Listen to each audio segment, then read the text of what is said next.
안녕하십니까. 독사하는 마라토너 박종필입니다. 이곳 잠실 석촌호수 동호와 서호 사이에 굴다리 위에서 서쪽 방향 석촌호수 서호를 촬영하고 있습니다. 방금 전에 이곳 석촌호수 주변의 풍경을 보여드렸습니다. 동호 북쪽변에 있는 롯데월드 타워도 보여드렸고요. 지금부터는 석촌호수 서호를 배경으로 촬영하도록 하겠습니다. 자, 오늘 현재 시각은 2023년 8월 8일 화요일 저녁 9시 10분 정도 됐습니다. 제가 자전거 퇴근길에 오늘은 이곳 잠실 석촌호수 서호를 배경으로 우리나라 재계 서열과 관련된 공정거래법상의 공시대상 기업 집단과 또 상호 출자 제한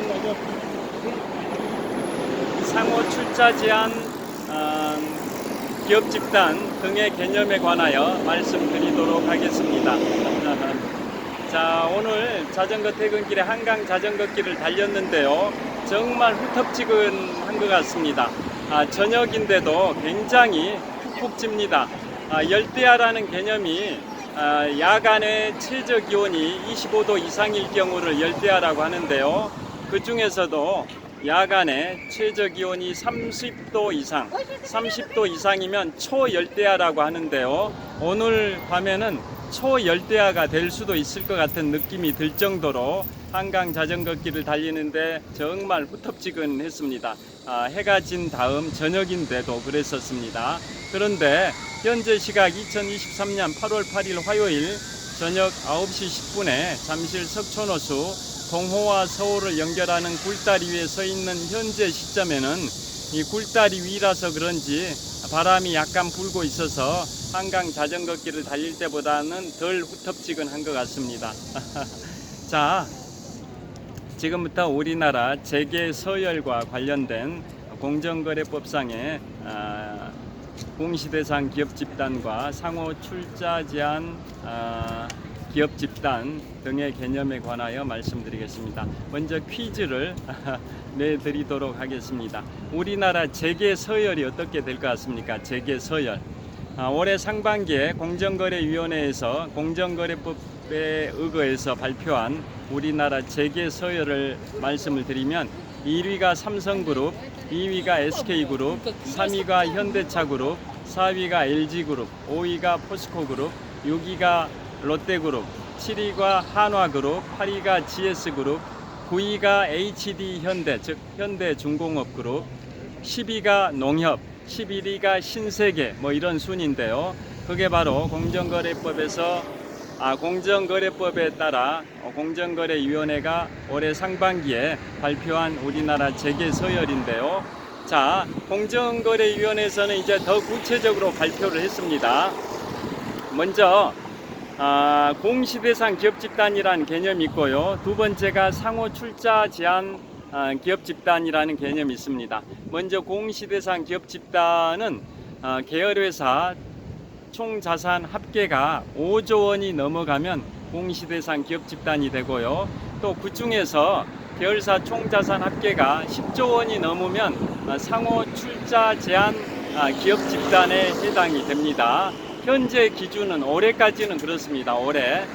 그래서 올해 상반기에 공정거래위원회에서 발표한 계열사 총자산 5조 원이 넘어서 공시대상 기업집단에 선정된 기업집단이 총 82개 기업집단입니다. 우리나라 82개 기업집단이 계열사들의 총자산 합계가 5조 원이 넘어서 공시대상 기업집단에 선정이 됐고요. 그 중에서 계열사 총자산 합계가 10조 원이 넘어간 기업집단은 상호 출자 제한 기업집단인데요. 그 기업집단이 총 48개 기업집단이 있습니다. 48개. 그 중에 대표적으로 랭킹 1위가 삼성그룹인데요. 삼성그룹은 계열회사가 63개입니다. 63개 계열회사에 그 63개 계열사의 총자산 합계가 무려 486조 원입니다. 486조 원. 우리나라 부동의 수십 년 동안 부동의 랭킹 1위입니다. 계열회사 현재 삼성그룹이 63개 계열회사 총자산 합계 486조 원으로 세계 서열 1위입니다. 자, 그리고 세계 서열 2위인 SK그룹이나 3위인 현대차그룹, 4위 LG그룹, 5위 포스코그룹 이런 데는 그러한 삼성그룹하고는 굉장히 격차가 있습니다. 그 다음에 참고로 우리나라 전자상거래 상위권에 랭크되어 있는 네이버 쇼핑도 있고 또 쿠팡도 있는데요. 쿠팡은 세계 서열 45위입니다. 45위.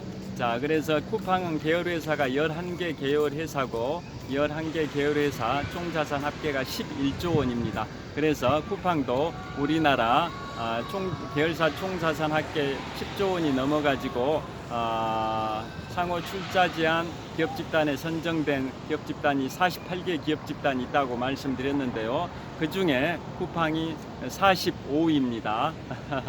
자, 현재는 이제 그런데요. 그래서 올해 상반기에 공정거래위원회에서 발표한 공시대상 기업 집단은 총 82개 기업 집단이었고요. 그 다음에 상호 출자 제한 기업 집단은 48개 기업 집단이었습니다. 물론 공시대상 기업 집단은 아까 말씀드린 것처럼 개념 자체가 계열사 총자산 합계 5조 원이 넘어가면 공시대상 기업 집단으로 현재 82개 기업 집단이 있는데요. 그 중에서 계열사 총자산 합계가 10조 원이 넘어가면 상호 출자 제한 기업 집단으로 되는 겁니다. 그래서 현재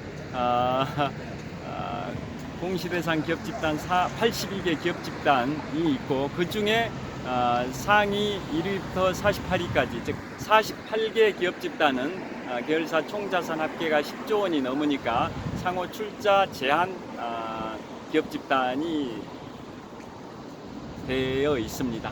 자, 그런데 2년 전에 공정거래법이 개정이 돼가지고 약간 바뀐 부분이 있습니다. 공시대상 기업 집단은 여전히 변화가 없습니다. 그런데 상호 출자 제한 기업 집단은 개념이 좀 바뀌었습니다. 그러니까 올해까지는 계열사 총자산 합계가 10조 원 넘어가면 상호 출자 제한 기업 집단인데요. 내년부터는 그렇진 않습니다. 왜 그러냐면 어떻게 공정거래법이 바뀌었냐면 즉 상호 출자 제한 기업 집단의 기준을 공정거래법에서 2년 전에 바꿨는데요. 그게 적용되는 게 내년부터라고 보시면 됩니다. 어떤 식으로 바뀌었냐면 지금까지는 계열사 총자산 합계가 10조 원이 넘어가면 상호 출자 제한 기업 집단이었는데 이제 2년 전에 바뀐 내용은 상호 출자 제한 기업 집단의 개념이 이렇게 바뀌었습니다. 명목 GDP의 0.5%가 10조 원을 초과할 경우에는 이제 상호 출자 제한 기업 집단의 기준을 계열사 총자산 합계 10조 원이 넘는 걸로 기준을 두는 게 아니라 이제는 명목 GDP의 0.5%로 본다라고 정하고 있고, 그래서 최근에 공정위가 추산하기는 2021년도 우리나라 명목 GDP가 2040조 원 정도로 추산하고 있습니다. 그것의 0.5%는 10조 2천억입니다. 10조 2천억. 그래서 그 10조 2천억이라는 숫자, 즉 명목 GDP의 0.5%인 10조 2천억이라는 숫자가 결국은 10조 원을 초과하지 않습니까? 그러면 공정거래법 개정된 내용에 따라서 이제 내년부터는 상호 출자 제한 기업 집단의 기준이 계열사 총자산 합계 10조 원이 넘는 경우가 아니라 명목 GDP의 0.5%로 기준이 바뀌는 겁니다. 그래서 내년은 일단은 계열사 총자산 합계가 10조 2천억이 넘어갈 경우에가 상호 출자 제한 대상 기업 집단인 거고요. 그 다음 연도 그 이후에는 우리나라의 경제 규모가 확대될 걸로 전망되기 때문에 명목 GDP의 0.5%라는 숫자 자체가 계속 증가할 걸로 보입니다.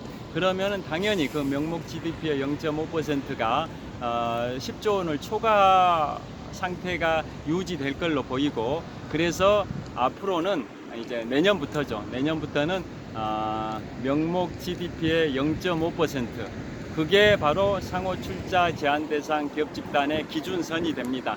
그래서 명목 GDP의 0.5%가 넘으면 상호 출자 제한 대상 기업 집단이고, 넘지 않으면 그렇지 않고 그냥 공시 대상 기업 집단일 뿐이다. 뭐 그런 취지인 겁니다. 그러면 여기에서 명목 GDP는 뭘까요? 그게 명목 GDP, 보통 명목 국내 총생산이라고 하는데요. 명목 GDP, 즉 명목 국내 총생산은 뭘 의미할까요? 쉽게 말씀드리면 개인이든 법인이든 우리나라의 모든 경제 주체가 한 해 동안, 1년 동안 창출한 소득의 합산액입니다. 개인이든 법인이든 우리나라 모든 경제 주체가 1년 동안 창출한, 취득한 소득을 합산한 금액입니다. 그래서 공정거래위원회가 최근에 추산하기를 2021년도 우리나라 명목 GDP는 2040조 원 정도로 추산을 하고 있습니다. 그것의 0.5%가 바로 10조 2천억입니다. 10조 2천억.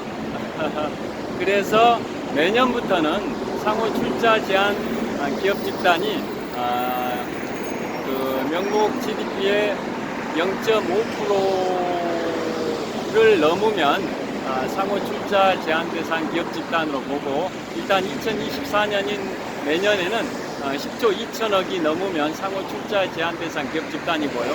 그 이후의 연도들은 우리나라 경제 규모가 확대될 걸로 전망되기 때문에 더 숫자 기준선이 계속 더 증가하니까 결국 상호 출자 제한 기업 집단의 그 기준이 점점 완화된다, 뭐 그런 취지가 되겠습니다. 자, 그러면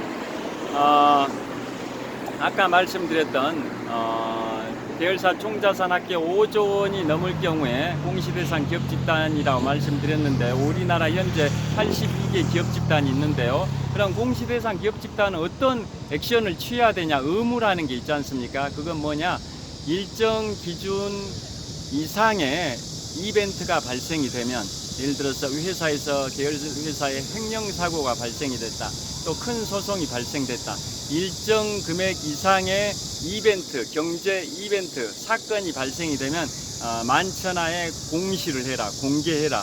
이게 바로 공시대상 기업 집단이라는 거 다 아실 겁니다. 그 다음에 상호 출자 제한 기업 집단은 계열사 상호 간에 순환 출자를 못한다. 상호 간의 순환 출자를 못한다. 이게 상호 출자 제한 기업 집단인 거고요. 또 상호 출자 제한 기업 지급단에 해당이 되면 계열사 상호 간의 지급 보증이 금지되어 있습니다. 지급 보증이. 그런데 그 지급 보증 금지라는 게 국내 계열사 상호 간의 지급 보증이 금지되는 것일 뿐이고, 국내 계열사와 해외 현지법인 간의 지급 보증은 금지되지 않고, 또 해외 현지법인 상호 간에도 지급 보증이 금지 안 됩니다. 또 국내 계열사 상호 간에만 지급 보증이 금지된다고 말씀드렸는데요. 또 예외가 있습니다. 금융업종이나 보험업종 이런 경우에는 그 계열사 상호 간의 지급 보증이 또 허용되기도 합니다. 그게 공정거래법에 나와 있는 내용입니다. 그래서 기본적으로 상호 출자 제한 기업 집단은 상호 지급 보증도 금지가 되는데요. 국내 계열사 상호 간의 지급 보증이 금지될 뿐이지, 국내 계열사와 해외 현지법인 간, 또 해외 현지법인 상호 간에는 지급 보증이 금지되지 않고, 또 국내 계열사 상호 간이라 할지라도 금융 보험업종 이러한 특수 영역에 대해 그 계열사들은 지급 보증이 또 허용이 된다, 이런 취지입니다. 그래서 오늘은 우리나라 재계 서열과 관련해 가지고 공정거래법상의 공시대상 기업 집단과 상호 출자 제한 기업 집단에 관하여 말씀드렸고요. 그래서 우리나라 경제 규모가 계속 확대될 걸로 예상이 돼서 국내 총생산, 즉 GDP가 계속 증가될 걸로 예상이 되기 때문에 내년부터는 상호 출자 제한 기업 집단의 그 기준 자체가 지금까지 수십 년 동안 수십 년이 아니라 수년 동안 상호 출자 제한 기업 집단의 기준선이 계열사 총자산 합계 10조 원이 넘지 않냐를 기준으로 봤습니다. 10조 원이 넘으면은 상호 출자 제한 기업 집단이고 넘지 않으면은 그렇지 않았다라는 거였는데요.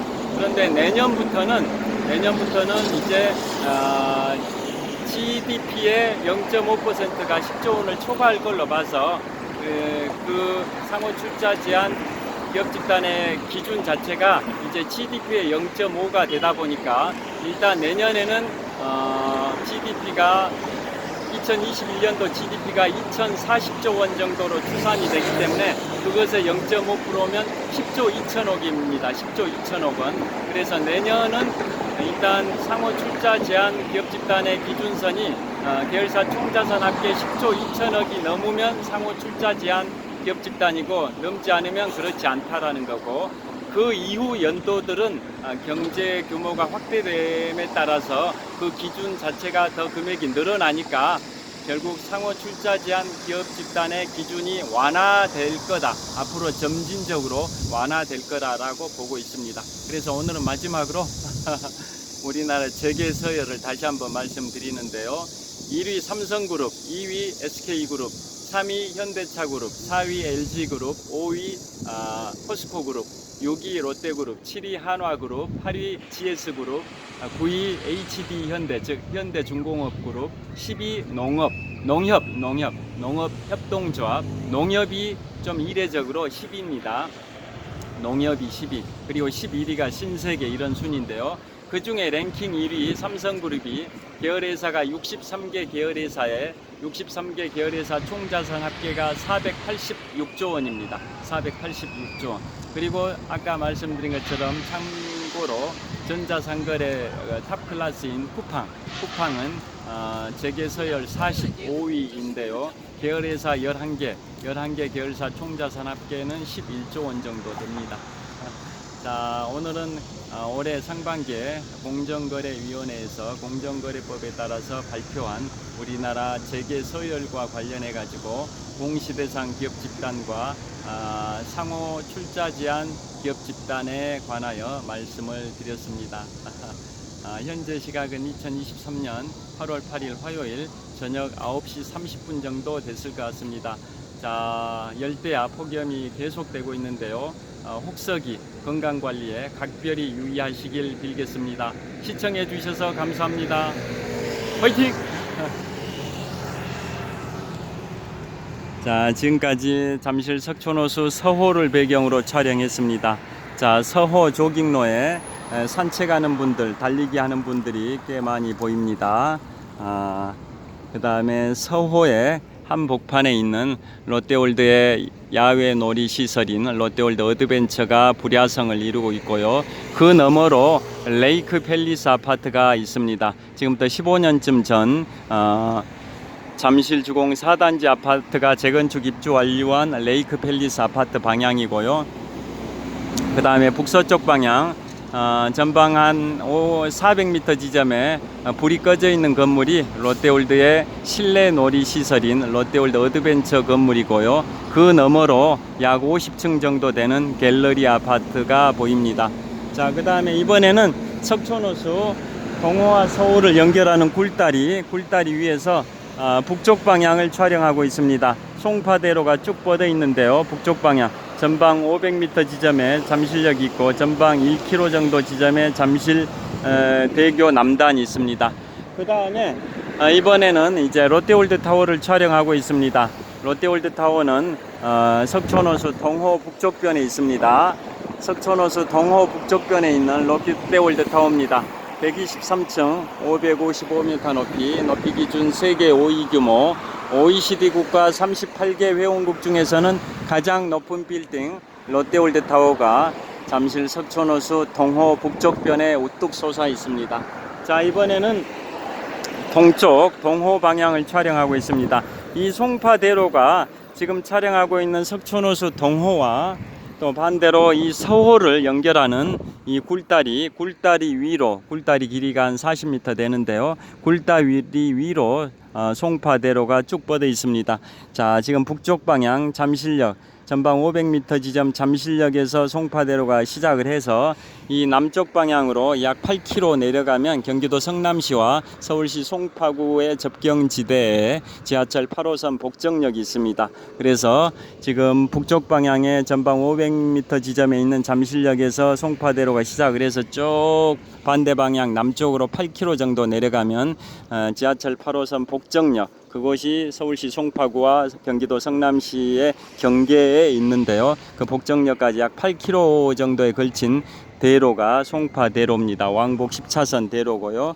이 송파대로가 석촌호수 동호와 이 서호를 연결하는 이 굴다리 위에 왕복 10차선으로 뻗어 있는 도로가 송파대로입니다.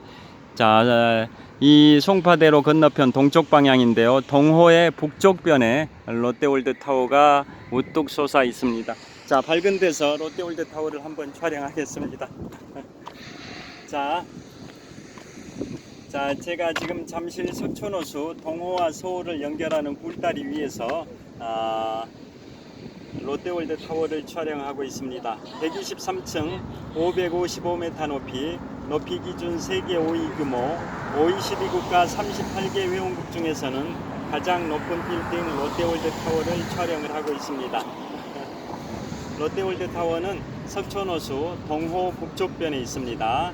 자, 롯데월드타워에 웅장한 규모가 펼쳐져 있습니다. 잠실 석촌호수 동호 북쪽변에 있는 롯데월드타워를 촬영하고 있습니다. 123층 555m 높이 기준 세계 5위 규모 OECD 국가 38개 회원국 중에서는 가장 높은 빌딩 롯데월드타워를 촬영을 하고 있습니다. 자, 이번에는 송파대로 북쪽 방향입니다. 송파대로 북쪽 방향 잠실역 방향을 촬영하고 있습니다. 자, 이번에는 반대로 경기도 성남시 방향을 촬영하고 있습니다. 자, 이제 마무리하도록 하겠습니다. 지금까지 잠실 석촌호수 동호와 서호를 연결하는 굴다리 위에서 시원한 바람을 쐬면서 석촌호수 서호를 배경으로 우리나라 공정거래법상 공시대상 기업집단과 또 상호 출자 제한 기업집단에 관하여 말씀드리면서 재계 서열에 관하여도 말씀을 드렸습니다. 장시간 시청해 주셔서 감사합니다. 연일 폭염과 열대야가 계속되고 있는데요.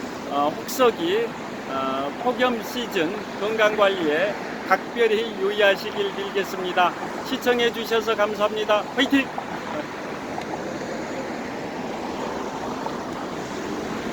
자, 지금까지 잠실 석촌호수 서호를 배경으로 독서하는 마라토너 박종필이었습니다. 감사합니다. 평안한 밤 되십시오. Have a good night.